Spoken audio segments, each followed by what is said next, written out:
Hey yo, what's poppin' with you though? It's your boy Karen, and we're back with some more Master Ball tier matches. I just wanted to see if we can get another win with this team. The last video didn't go so well. We got one win and one loss, but I really want to show off Dracozold's power. We dropped even more ranks because I lost the battle off screen while trying to get some wins with this game, and not wins necessarily, but just more experience. But yeah, that's come on, I really want to show off Dracozold. I really want this Pokemon to do well. I really want to showcase this Pokemon off. I think Dracozold is just as good as Dracovish. I really want to show it off. But in the battle that I did off screen, I would have won it, and then I missed Bolt because of Hustle. Which literally that one miss cost me the entire game. So Hustle's such a ability. Strong Jaw is definitely better with the fishiest Ren.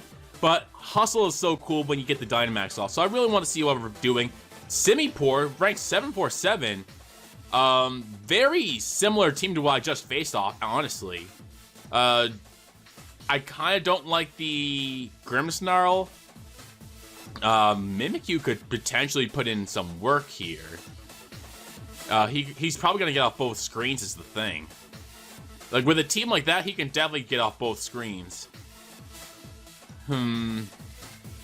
If he leads off with Excadrill too, that's gonna be kind of annoying. Because he can definitely take out my Electric-type Pokemon with a Mold Breaker Excadrill.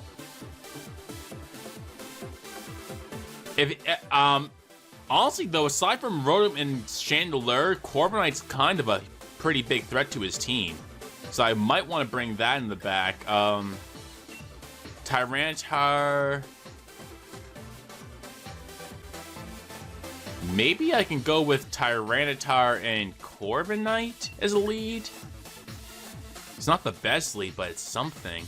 We can have Dracozolt in the back because power. And do I want to bring the Rotom Heat? I think we might want to bring the Rotom Heat as the last Pokemon. Hopefully we can do something. My opponent's team is completely males. I'm starting to feel less confident in this team, I won't lie.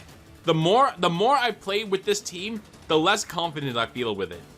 Maybe that's because I don't have a lot of experience playing with it yet, but I'm not feeling as confident with it as I was when I was making it on paper. Excadrill Rotom comes out. So that's definitely a scary lead. That's definitely a scary lead if I've ever seen it. We have Walkenberry on the Corviknight though. Walkenberry Corviknight, so I can definitely get my he's not Mold Breaker Excadrill either. But I can definitely get Tailwind up at the very least. We can I should be able to take any one hit with Tyranitar. Tyranitar's so bulky. We'll get the Max Knuckle off, and then I'll also try to get the Tailwind off. Again, we can take Volt Switch, we can take Discharge, we can take Thunderbolt because I have the Walkenberry. It depends on what this Excadrill wants to do and if this Excadrill is sashed or not. But I'm Dynamaxing first, so I don't think my opponent's Dynamaxing at all here. And so, if all goes right, I should be able to get the double speed with the Tailwind, then get the Max Knuckle giving me an attack boost, and get the weakness policy off if he uses Iron Head or Earthquake here. So, let's see what my opponent wants to do. My opponent is Dynamaxing. Is he Dynamaxing Rotom? Because I don't remember seeing Mold Breaker, so I think he's Sandrush, but... yeah, he does Dynamax Rotom. But at the same time, I should still live any one hit with my Corviknight. And then I can go into the Rotom slot the next turn with Max Rockfall. So let's see what my opponent wants to do here. Excadrill is going straight with the Swords Dance. So no fear from my opponent's side with the Excadrill. Absolutely no fear. Max Knuckle should take this thing down to the Focus Sash if it has it. No, it doesn't even have a Focus Sash. It's just dead. It's just dead. He doesn't even have a Focus Sash on this thing. That's perfect. That's perfect. No more Excadrill. And if I live, I should be able to live Leaf Storm, get the Focus Sash off. Max Lightning, I have Walkenberry. It's fine. Let's go, Corviknight. Eat that Walkenberry up. Max Lightning, let's see how much damage it does. Not enough. And next turn I can Roost, lose my Flying typing, and get back up to full and then take another Max Lightning. And he doesn't get the electric terrain boost because he's in the sky. So while I don't get the weakness policy off for Tyranitar, this was still an amazing turn. So Tailwind is up. We have +1 physical attack on both of our Pokemon, and I should be able to roost the next turn because of the Tailwind. So that was an absolutely phenomenal turn. Absolutely perfect. Grimmsnarl's gonna come out. I really need to get rid of this thing. I really need to get rid of this thing right here. So I could lower my opponent's special defense stats, but I'm pretty sure I brought literally all physicals other than Rotom. So max Rockfall at 130. We're going to do that, and let's I could, in theory, try to double into the Grimmsnarl to make sure it only gets one screen off. But, I think that might be the play, honestly. Yeah, I think that's the play, honestly. I think we don't need the save Corviknight, but we definitely need to make sure this Grimmsnarl goes down. If Grimmsnarl uses Protect, I'll be surprised. But he does go with the Reflect, so this is a +1 Iron Hit and a +1 Max Rockfall onto this Grimmsnarl. So hopefully that can take it out still. Let's see. +1, Reflect is up, does about half. Can an Iron Head take it out from there? I'm at +1 max attack. Come on, Iron Head. Yeah, Grimmsnarl goes down, so only the Reflect is up. And I do have Rotom Heat in the back, so I can still hit from the special side. Max Lightning goes off into Corviknight again. Corviknight isn't really a threat right now, so I don't really care that Corviknight goes down. It did its job of getting the Tailwind up. And so now I can have Tyranitar, Dynamax at +1 with the Tailwind up, as well as Rotom Heat throwing off special attacks in the background. So let's see what my opponent also brought. I brought Rotom Heat, so I can hit from the special attacking side.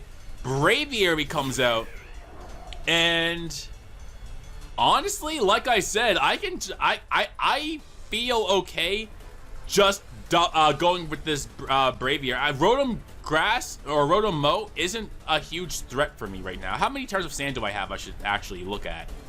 I have 3 turns of sand left. Okay, yeah. So I could use Max Darkness, which would actually lower my opponent's Spadefs. So I think I'm gonna go with the Max Darkness, and on the let's go back. So Max Darkness on the Rotom will do as much damage as we can to Rotom, as well as lowering both my opponent's special defenses. And Braviary, while getting Defiant, won't be able to live a Tailwind, a Thunderbolt from my Rotom, and I should be able to outspeed because of the Tailwind. So Braviary protects. Again, that is fine as long as the Tailwind doesn't peter out. Actually, I'm not sure. Either way, Max Darkness goes in.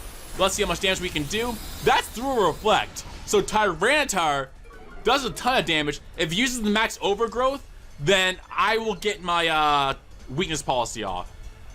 So let's see what my opponent does here. Let's see what my opponent does. Is he going to Rotom goes with the Thunderbolt onto his no, that was my Rotom. That was my Rotom. Oops. So Max Lightning onto my Rotom. I'm not sure if I agree with that play, but at the same time, he didn't use Leaf Storm, which means I don't get my weakness policy off, and maybe that's what he was afraid of. Let's see if Tailwind wears off at all here. If Tailwind does wear off, then honestly, I still have 2 Pokemon, so we can't take out both. And both of our Dynamaxes do wear out here, so Rotom Mow and Tyranitar both go back down to normal. Let's check our Pokemon. I have 1 more turn of Tailwind up. So from here, we Rock Slide, try to get some flinches off with the Tailwind, and we Thunderbolt into the Braviary slot. And he might try to go with the Double Protect, but he doesn't. Tyranitar uses Rock Slide, does astronomical amounts of both. And we might even get the flinch on Rotom. If we get the flinch on Rotom, that's just sad. If we get the flinch on Rotom, that's just bad for my opponent. But from here, we Thunderbolt into the Braviary slot, we take it out, and I can just overheat the next turn with my Rotom Heat into his Rotom Mow, and it's no problem at all. The Rotom Mow, being Dynamax, was not a threat. We flinch it. I really don't think it matters, because I still have my Tyranitar in the sand, so I have the Spadef boost. I can take a Leaf Storm. I have my Rotom Heat here, who can overheat the next turn. There's no light screen. Tyranitar hasn't even been touched yet. Yeah, there's no chance for my opponent, so that flinch didn't matter. It sucks to flinch someone, but that flinch really did not matter there. And we get ourselves a nice game. We didn't get to use Dracozolt. We didn't get to use Dracozolt that battle, but that was still a very, very clean game from Tyranitar. showing that even without the Tyranitar Escadrille core, Tyranitar himself is so good under Tailwind. So that showed off the power of that Pokemon. Either way, we'll leave it at that one for this game. We'll leave it at the one win for this video. But either way, like, comment, subscribe, Karo Studio, and I'll see you guys for the next video. And I'm out.